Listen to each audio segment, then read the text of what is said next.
കേരളം മുടിഞ്ഞു. ഇനി നന്നാകണമെങ്കിൽ ജാതിയും മതവും പാർട്ടിയും നോക്കാതെ ശിക്ഷാ നിയമത്തിൽ മാറ്റം വരുത്തണം. അസ്സലാമു അലൈക്കും വറഹ്മത്തുള്ളാഹി വബറകാതുഹു. സ്നേഹാദരണീയരായ സഹോദരങ്ങളെ, സുഹൃത്തുക്കളെ, നമ്മുടെ നാടിൻ്റെ അവസ്ഥ എന്താണ്? നമ്മുടെ നാട് എവിടേക്കാണ് പോയിക്കൊണ്ടിരിക്കുന്നത്? എന്തെല്ലാമാണ് നമ്മുടെ നാട്ടിൽ സംഭവിക്കുന്നത്? ഓരോ ദിവസവും നമ്മൾ കേട്ടുകൊണ്ടിരിക്കുന്ന വാർത്തകൾ നടുക്കമുണ്ടാക്കുന്ന വാർത്തകളാണ്. ഇനി അത് ആവർത്തിക്കരുത് എന്ന് നമ്മൾ ആശിച്ചു പോകും. പക്ഷേ അടുത്ത ദിവസം നേരം പുലർന്നാൽ അതിനേക്കാൾ ദുരന്തപൂർണമായ വാർത്തകൾ കേൾക്കാൻ വിധിക്കപ്പെട്ടവരായി മാറിയിരിക്കുകയാണ് മലയാളികൾ. വെഞ്ഞാറമൂട് കൂട്ടക്കൊലപാതകത്തിൻ്റെ വാർത്ത കേട്ട് അതിൻ്റെ നടുക്കം അവസാനിക്കുന്നതിന് മുമ്പതാ വരുന്നു അതിനേക്കാൾ വലിയ ദുരന്തപൂർണമായ മറ്റൊരു വാർത്ത. വെറും 10ാം ക്ലാസ്സിൽ പഠിക്കുന്ന വിദ്യാർത്ഥികൾ പ്ലാൻ ചെയ്ത് പദ്ധതിയിട്ട് നെഞ്ചക്ക് കൊണ്ട് സ്വന്തം സഹപാഠിയെ, കൂടെ പഠിക്കുന്ന പരിചയമുള്ള സഹപാഠിയെ കൊല ചെയ്യുക. കേരള മനസാക്ഷിയെ ഞെട്ടിച്ചു കളഞ്ഞു. അതിനേക്കാൾ നമ്മുടെ മനസ്സിനെ ഞെട്ടിച്ച മറ്റൊരു വാർത്ത എന്തായിരുന്നു? ആ ക്രിമിനലുകളായ വിദ്യാർത്ഥികൾക്ക് പരീക്ഷ എഴുതാൻ വേണ്ടി പേനയും പേപ്പറും വെച്ചു നൽകുന്നു എന്ന വാർത്തയായിരുന്നു. ആലോചിച്ചു നോക്ക്, ആൾക്കൂട്ട കൊല ചെയ്തു കഴിഞ്ഞാൽ കേസെടുക്കാനാവുകയില്ല എന്ന് വളരെ ബുദ്ധിപൂർവം ചർച്ച ചെയ്ത ആ വിദ്യാർത്ഥികൾ, അവർ ക്രിമിനലുകളല്ലെങ്കിൽ ഇനി മറ്റാരാണ് ക്രിമിനലുകൾ? അത്രയും പ്ലാൻ ചെയ്തുകൊണ്ടാണ് അവനെ കൊല്ലും, അവനെ കൊല ചെയ്യണം എന്നൊക്കെ പറഞ്ഞ അവർ, അല്ലേ? നോക്കൂ നിങ്ങൾ, വിദ്യാർത്ഥികളുടെ മനസ്സാണ് നമ്മൾ ഇവിടെ വായിക്കുന്നത്.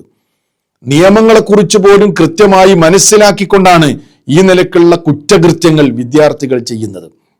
എന്നിട്ട് അവർക്ക് ആവശ്യമുള്ള എല്ലാ സൗകര്യങ്ങളും, കുറ്റവാളിക്ക് ആവശ്യമുള്ള എല്ലാ കാര്യങ്ങളും ചെയ്തു കൊടുക്കുന്ന ഒരു ദുരന്തവും കൂടിയാണ് നമ്മൾ കാണുന്നത്. മറ്റുള്ള ആളുകൾ അനുഭവിക്കുന്നതെല്ലാം കുറ്റവാളികളും അനുഭവിക്കുന്നു. ഇപ്പോൾ ഒരാളെ ശിക്ഷിക്കുക എന്ന് പറഞ്ഞാൽ, ഒരാളെ ജയിലിൽ അടക്കുക എന്ന് പറഞ്ഞാൽ, കാരാഗൃഹത്തിൽ അടക്കപ്പെടുക എന്ന് പറഞ്ഞാൽ എന്താണ് അതുകൊണ്ട് അർത്ഥമാക്കുന്നത്? ഒരു കുറ്റവാളിക്ക് പണിഷ്മെന്റ് നൽകി അയാളെ ജയിലിൽ അടക്കുന്നു എന്നൊക്കെ പറഞ്ഞാൽ അതുകൊണ്ട് അർത്ഥമാക്കുന്നതിന്റെ നിർവചനം എന്താണ്? സമൂഹത്തിൽ മറ്റുള്ള ആളുകൾ അനുഭവിക്കുന്ന ഒരുപാട് വ്യവഹാരങ്ങളും സ്വാതന്ത്ര്യങ്ങളും ഒക്കെ ഉണ്ട്. അത് കുറ്റവാളിക്ക് നിഷേധിക്കപ്പെടുന്നു എന്നല്ലേ അതിന്റെ അർത്ഥം? കുറ്റവാളിക്ക് അതൊന്നും കിട്ടൂല. മറ്റുള്ള വിദ്യാർത്ഥികൾ പരീക്ഷ എഴുതും, കുറ്റവാളികളായ വിദ്യാർത്ഥികൾക്ക് അത് എഴുതാൻ കഴിയില്ല. മറ്റുള്ള വിദ്യാർത്ഥികൾ, മറ്റുള്ള മനുഷ്യർ, കുറ്റം ചെയ്യാത്തവർക്ക് ഒരുപാട് സ്വാതന്ത്ര്യങ്ങൾ അനുഭവിക്കാൻ കഴിയും. അതൊന്നും ജയിൽ പുള്ളികൾക്ക്, കുറ്റവാളികൾക്ക് അനുഭവിക്കാൻ കഴിയില്ല. അവർ ശിക്ഷിക്കപ്പെടുകയാണ് എന്നല്ലേ അതിന്റെ അർത്ഥം? എന്നാൽ മറ്റുള്ളവർ അനുഭവിക്കുന്ന സ്വാതന്ത്ര്യങ്ങളൊക്കെ കുറ്റവാളികളും അനുഭവിക്കുന്നു എന്ന് വന്നാൽ പിന്നെ എന്ത് ശിക്ഷയാണ്? പിന്നെ എന്ത് നീതിയാണ്? പിന്നെ എന്ത് കോടതിയാണ്? ഇതെല്ലാം എന്ത് മെസ്സേജാണ് നമ്മുടെ സമൂഹത്തിന് നൽകുന്നത്? ആർക്കും എന്തും ചെയ്യാം, അതിനൊന്നും ഒരു പ്രശ്നമല്ല. എന്ത് ചെയ്താലും, എന്ത് തെമ്മാടിത്തരം ചെയ്താലും, എന്തു കൊല ചെയ്താലും, എന്തു തോന്നിവാസങ്ങൾ ചെയ്താലും അവരെയൊക്കെ രക്ഷിക്കാനും അവർക്ക് വേണ്ടത് ചെയ്തു കൊടുക്കുവാനും അവരെ ആദരിക്കുവാനും ഇവിടെ സൗകര്യങ്ങളും സംവിധാനങ്ങളും ഉണ്ട് എന്ന മെസ്സേജ് ചെറിയ വിദ്യാർത്ഥികൾക്ക് പോലും പകർന്നു നൽകുകയല്ലേ ഇത്തരം സംഭവങ്ങളിലൂടെ നടക്കുന്നത്? ആലോചിച്ച് നോക്ക്, ഇത്തരം ക്രിമിനലുകൾക്ക് പരീക്ഷ എഴുതാനും അവർക്ക് ആവശ്യമായ ബിരിയാണിയും കാര്യങ്ങളൊക്കെ വാങ്ങിച്ചു കൊടുത്ത് അവർക്ക് സൗകര്യങ്ങൾ ചെയ്തു കൊടുത്ത് ഇനി അവർ തുടർ പഠനം നടത്തുകയാണെങ്കിൽ അവർ ചെന്നിരിക്കുന്ന, അവർ കൂടെ പഠിക്കുന്ന മറ്റു വിദ്യാർത്ഥികളില്ലേ, അവർക്ക് എന്ത് നിർഭയത്വമാണ് നമ്മുടെ സമൂഹത്തിലുള്ളത്? സത്യത്തിൽ ജനങ്ങളാകെ പൊറുതിമുട്ടിയിരിക്കുകയാണ്. പലരും പ്രതികരിച്ചു തുടങ്ങിയിരിക്കുകയാണ്. കഴിഞ്ഞ ദിവസം ഒരു ടീച്ചറമ്മയുടെ പ്രതികരണം നിങ്ങൾ കേട്ടിട്ടുണ്ടാകും. വീട്ടിലിരുന്നു കൊണ്ട് ഈ വാർത്തകളെല്ലാം കേട്ട് മടുത്ത് പ്രയാസപ്പെട്ടുകൊണ്ട് അവർ തെരുവിലിറങ്ങുകയായിരുന്നു.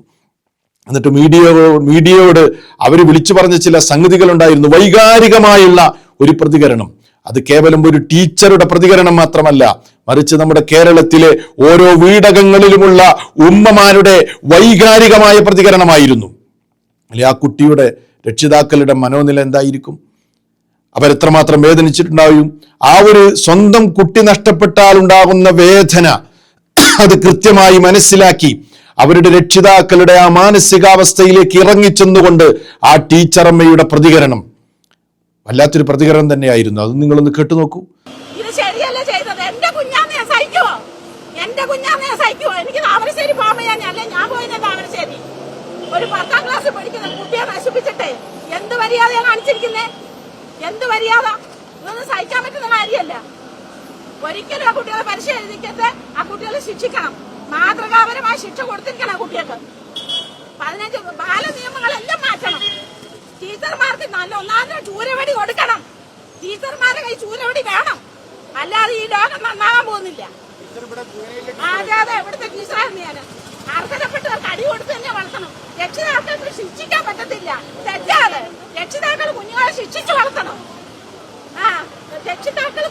ശിക്ഷിച്ച് തന്നെ വളർത്തണം. എന്റെ പേര് രാമേന്ദ്രകുറുപ്പ്. പ്രതികരിക്കാൻ തന്നെ വന്നാൽ ടീമിയുടെ മുന്നേ സഹിക്കാൻ പറ്റുന്നില്ല, അതുകൊണ്ട് വന്നതാണ്. ഇത് ശരിയല്ലേ ചെയ്യുന്നത്? ആരെയും പിടിച്ച് ജയിലിലാക്കിയിട്ടോ ചില ചെറുപ്പക്കാർ പിള്ളേർ, ഞാൻ ഒരു രാഷ്ട്രീയത്തിലും പങ്കുചേർത്തില്ല, ഒരു രാഷ്ട്രത്തിന്റെ ഒരു മതത്തിലും ഇല്ല. ഇത് ശരിയല്ലേ ചെയ്യുന്നത്?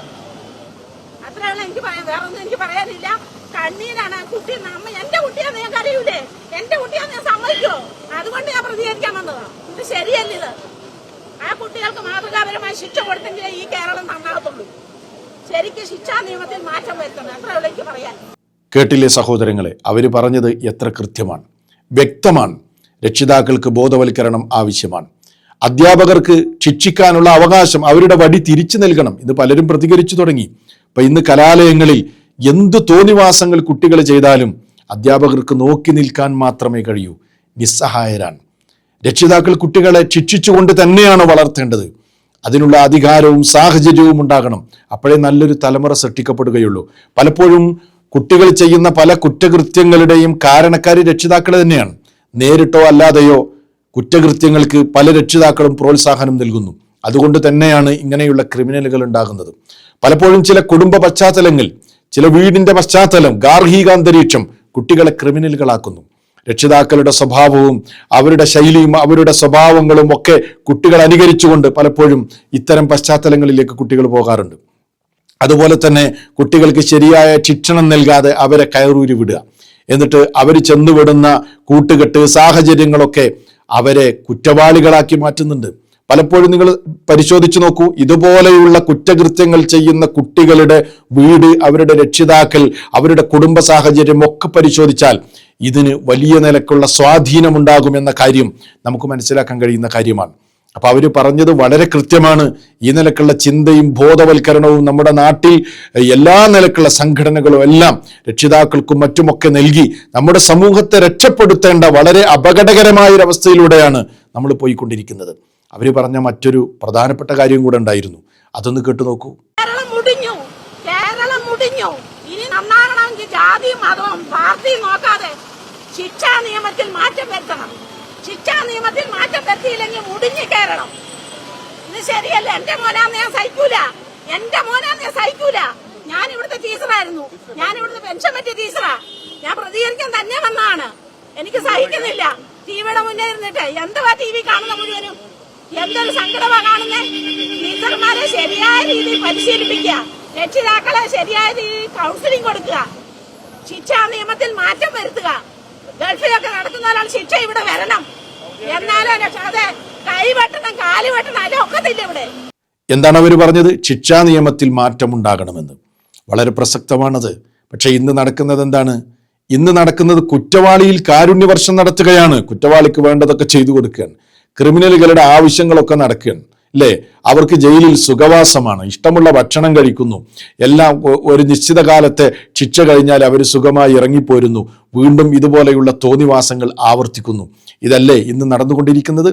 അപ്പോ കൊല്ലപ്പെട്ടവന്റെ കുടുംബം അനുഭവിക്കുന്ന വേദന, അത് കാരണം സമൂഹത്തിലുണ്ടാകുന്ന വിടവ്, അയാളുടെ മാതാപിതാക്കൾ അനുഭവിക്കുന്ന മനോവേദന, അതൊക്കെ പരിഗണിച്ചുകൊണ്ടാണ് ശിക്ഷ നടപ്പാക്കേണ്ടത്. അതുകൊണ്ട് രണ്ട് കാര്യങ്ങളാണ് നമ്മുടെ സമൂഹത്തിന് ഇന്ന് ആവശ്യം.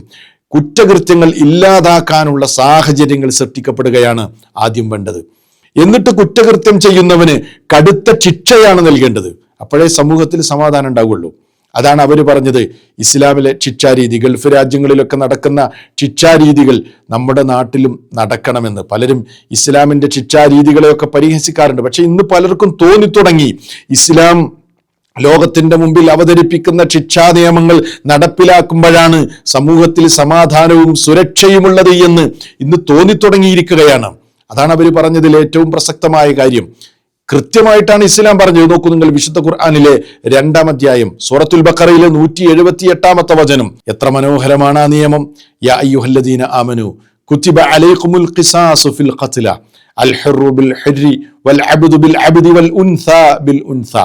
സത്യവിശ്വാസികളെ, നിങ്ങൾക്ക് തുല്യ ശിക്ഷാ നിയമം അത് നിയമമാക്കിയിരിക്കുകയാണ്. തുല്യ ശിക്ഷ, ഖിസാസ്, തുല്യ ശിക്ഷ എന്നാണ് അതിന്റെ അർത്ഥം. ഏതിൽ വിഷയത്തിൽ? ഫിൽ ഖത്ല, കൊലയുടെ വിഷയത്തിൽ. ഖുർആൻ പറയാണ് കൊലയുടെ വിഷയത്തിൽ തുല്യ ശിക്ഷയാണ് നടപ്പിലാക്കേണ്ടത്.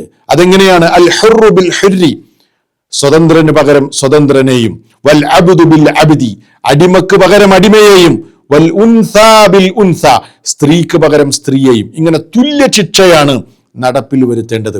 എപ്പോഴാണ് ഈ വചനം അവതരിപ്പിക്കപ്പെട്ടത് എന്നറിയുമോ? ഗോത്ര വഴക്കുകൾ കാരണം പരസ്പരം രക്തം ചിന്തിയിരുന്ന ഒരു സമൂഹത്തിൽ അന്ന് നിലവിലുണ്ടായിരുന്ന പ്രതികാര നടപടികൾ ഉണ്ടായിരുന്നു, ക്രൂരമായ പ്രതികാര നടപടികൾ. ആ പ്രതികാര നടപടികളെ മുഴുവനും നിർത്തലാക്കിക്കൊണ്ട് വാനലോകത്ത് നിന്ന് ഭൂവനത്തിലേക്ക് അവതരിപ്പിക്കപ്പെട്ട വചനമാണിത്. തുല്യശിക്ഷ. ആ തുല്യശിക്ഷയാണ് നടപ്പിലാക്കേണ്ടത്. അങ്ങനെ നടപ്പിലാക്കുമ്പോൾ അങ്ങനെയുള്ള ഒരു സമൂഹത്തിലാണ് മനുഷ്യന് സമാധാനത്തോടുകൂടെ ജീവിക്കാൻ കഴിയുക. പലപ്പോഴും ഇസ്ലാമിനെയും ഇസ്ലാമിന്റെ പ്രവാചകനെയും ഇസ്ലാമിക ശരീഅത്തിനെയും ഒക്കെ പരിഹസിക്കുകയും കളിയാക്കുകയും ചെയ്യുന്ന ചില ആളുകളുണ്ടല്ലോ. അത്തരം ആളുകൾ കാണാതെ പോകുന്ന ചില യാഥാർത്ഥ്യങ്ങളുണ്ട്. ഇസ്ലാമിക ശരീഅത്ത് വിഭാവനം ചെയ്യുന്ന ശിക്ഷാരീതികൾ, ശിക്ഷാ നിയമങ്ങളൊക്കെ നടപ്പിലാക്കുന്ന ചില രാജ്യങ്ങളുണ്ട്. ആ രാജ്യങ്ങളിൽ നടപ്പിലാക്കുന്ന ശിക്ഷാ നിയമങ്ങളെ അവർ ശരിക്കൊന്ന് കാണണം. അവിടെ കൊലയാളിക്ക് ഒരു ദയാദാക്ഷിണ്യവും കിട്ടുകയില്ല. മറിച്ച് കൊല്ലപ്പെട്ടവന്റെ കുടുംബം മാപ്പ് നൽകിയാലല്ലാതെ അതിൽ നിന്ന് തടിയൂരി രക്ഷപ്പെടാൻ കഴിയൂല. നമുക്കറിയാലോ റഹീമിന്റെ കേസ്, മലയാളികൾക്കറിയില്ലേ, ഇപ്പോഴും ചർച്ചയായിക്കൊണ്ടിരിക്കുന്ന സംഗതിയാണല്ലോ. കൊലയാളിക്ക് ഒരിക്കലും രക്ഷപ്പെടാൻ കഴിയില്ല. ആ കൊല്ലപ്പെട്ടവന്റെ കുടുംബം അവർക്ക് ദയ തോന്നി മാപ്പ് നൽകിയാലല്ലാതെ ഒരു രക്ഷയില്ല, അല്ലാതെ രക്ഷപ്പെട്ടു പോരാ. അങ്ങനെയുള്ള ഒരു സിറ്റുവേഷൻ ഉണ്ടാകുമ്പോഴാണ് സമാധാനം ഉണ്ടാവുള്ളൂ. അപ്പൊ നിങ്ങൾക്കറിയാം, സൗദിയുടെ തന്നെ ചരിത്രം നിങ്ങൾ എടുത്ത് പരിശോധിച്ചാൽ സൗദി അറേബ്യയിൽ തന്നെ ഈ അടുത്ത കാലത്ത് തന്നെ രാജകുടുംബത്തിൽ നിന്ന് എത്ര ആളുകൾ കൊല്ലപ്പെട്ടിട്ടുണ്ട്. എന്തേ? കുടുംബം മാപ്പ് നൽകിയില്ല എങ്കിൽ വധശിക്ഷ നടപ്പാക്കും. എത്രയെത്ര ഉദാഹരണങ്ങൾ നമുക്ക് കാണാൻ കഴിയും. അവിടെ ആളെ പരിഗണിക്കൂല, അവിടെ ഒരാൾക്കും അതിൽ നിന്ന് രക്ഷപ്പെടുത്താൻ കഴിയില്ല. അതേപോലെ തന്നെയാണ് മയക്കുമരുന്ന് ലഹരി വിഷയത്തിലുമുള്ള ശിക്ഷാരീതികൾ. ഇപ്പൊ കഴിഞ്ഞ മാസം സൗദിയിൽ 7 സൗദി പൗരന്മാരുടെ ശിക്ഷ നടപ്പിലാക്കി. എന്താ? വധശിക്ഷ നടപ്പിലാക്കി. എന്താണ്? മയക്കുമരുന്ന് കടത്തിയത് കൊണ്ടാണ്. അതൊക്കെ സമൂഹത്തിൽ ഉണ്ടാക്കുന്ന പ്രശ്നങ്ങൾ എത്രയാണ്, അത് കൃത്യമായി പിടികൂടി. അത് സ്വന്തം രാഷ്ട്രത്തിലെ പൗരന്മാരാണെങ്കിൽ പോലും അവിടെ ഒരു രക്ഷയില്ല. വധശിക്ഷ നടപ്പിലാക്കി. അതിന്റെ വാർത്തയാണ് നിങ്ങൾ ഈ കണ്ടുകൊണ്ടിരിക്കുന്നത്. 1 മാസം മുമ്പത്തെ വാർത്തയാണിത്. അപ്പൊ ഞാൻ പറഞ്ഞു വരുന്നത്, ടീച്ചർ അമ്മ പറഞ്ഞ വസ്തുത ഉണ്ടല്ലോ, ശിക്ഷാരീതികളും നിയമങ്ങളൊക്കെ മാറണം എന്ന് പറയുന്നത്, അത് 100% സത്യമാണ്. അത് മാറുമ്പോൾ മാത്രമാണ് നമ്മുടെ സമൂഹത്തിൽ സമാധാനം ഉണ്ടാകുന്നത്. കുറ്റവാളിക്ക് അർഹമായ ശിക്ഷ കിട്ടണം. അത് കിട്ടാതിരിക്കുന്ന കാലത്തോളം നമ്മുടെ സമൂഹത്തിൽ സമാധാനം ഉണ്ടാവുകയില്ല. ഇല്ലെങ്കിൽ പിന്നെ ഇനി ഇതിനേക്കാൾ ദുരന്തപൂർണമായ വാർത്ത നമ്മൾ നാളെ കേൾക്കേണ്ടി വരും. അതുകൊണ്ട് ഇതൊക്കെ വളരെ ഗൗരവത്തോടുകൂടെ നമ്മൾ ചിന്തിക്കേണ്ട കാര്യമാണ്. ഏതാണെങ്കിലും നമ്മുടെ സമൂഹത്തെ അള്ളാഹു ഇത്തരം ദുരന്തങ്ങളിൽ നിന്ന് കാത്തുരക്ഷിക്കുമാറാകട്ടെ എന്ന് ആത്മാർത്ഥമായി നമുക്ക് പ്രാർത്ഥിക്കാം. വസ്സലാമു അലൈക്കും വറഹ്മത്തുള്ളാഹി വബറകാതുഹു.